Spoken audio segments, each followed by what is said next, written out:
आप सभी को नमस्कार। मेरा नाम मनोज पांडे और आप देख रहे हैं ईवी हिंदी। और दोस्तों, आज मैं फिर से आ गया हूं आप सभी के लिए लेकर कुछ ईवी खबरें, ईवी न्यूज़।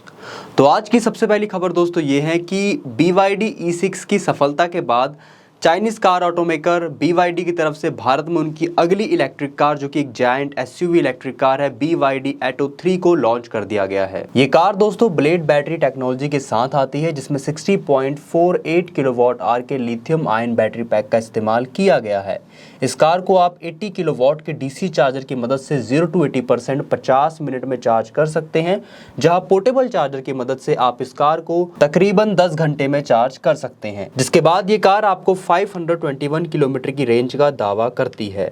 इस कार में 150 किलोवाट की PMSM मोटर का इस्तेमाल किया गया है, जो 310 न्यूटन मीटर का टॉर्क जनरेट कर सकती है, जिसकी मदद से ये car 0 to 100 kilometre per hour की स्पीड को 7.3 सेकंड में छू सकती है।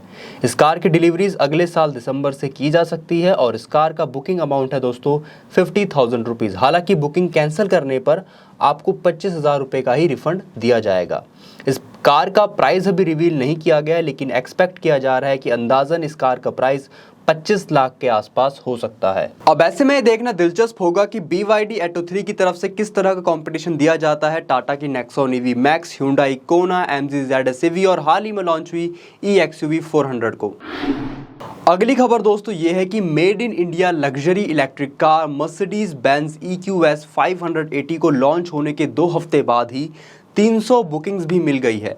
लोगों के इस रिस्पांस को देखकर कंपनी काफ़ी खुश है और ये कार दोस्तों लोकली असेंबल्ड की जा रही है भारत के पुणे में स्थित चक्कन के मैन्युफैक्चरिंग प्लांट पर। और इस कार को बुक करने के लिए आपको 25 लाख का बुकिंग अमाउंट देना होगा। इस कार में दोस्तों 107.8 किलोवाट आवर के लिथियम आयन बैटरी पैक का इस्तेमाल किया गया है, जिसकी मदद से ये कार 857 किलोमीटर की रेंज का दावा करती है। इस कार का एक्स-शोरूम प्राइस दोस्तों 1.55 करोड़ रुपए से शुरू होता है और इसकी डिलीवरीज अगले साल के शुरुआती महीनों से हो सकती है।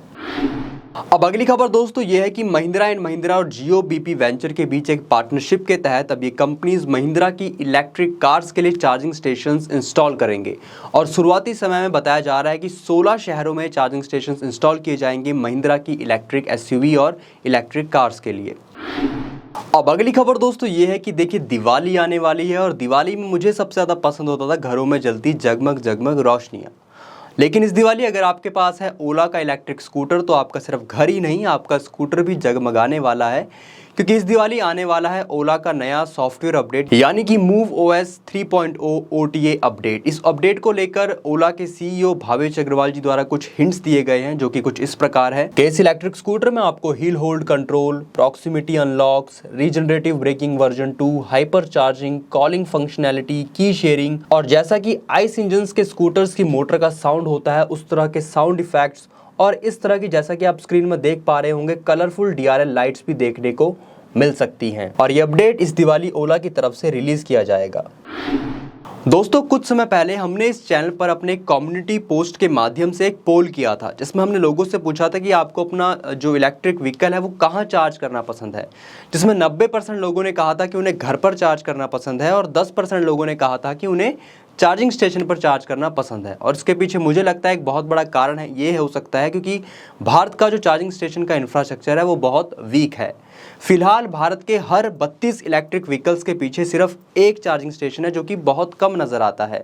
लेकिन JMK की एक रिसर्च के अनुसार भारत में 2030 तक करीबन 5 करोड़ इलेक्ट्रिक व्हीकल्स हो जाएंगे, जिनमें से 70% तो सिर्फ इलेक्ट्रिक 2 व्हीलर ही होंगे।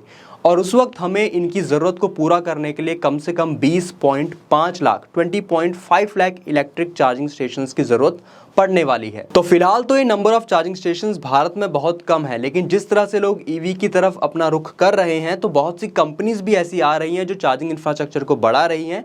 तो इस तरीके से करीबन 5 लाख चार्जिंग स्टेशंस भारत में अभी पाइपलाइन में हैं और आने वाले समय में और भी चार्जिंग स्टेशंस भारत की सड़कों में आपको देखने को मिल सकते हैं। तो बस दोस्तों, आज के समाचार यहीं समाप्त होते हैं। अब ये वीडियो अगर आप यहाँ तक देख चुके हैं तो कृपया नीचे दिख रहे सब्सक्राइब बटन को प्रेस करना ना भूलें, ताकि ऐसे ही हम EV संबंधित जानकारियाँ आप तक पहुँचाते रहें। हम मिलेंगे एक नई वीडियो में एक नई जानकारी के साथ। तब तक के लिए गो ग्रीन गो इलेक्ट्रिक।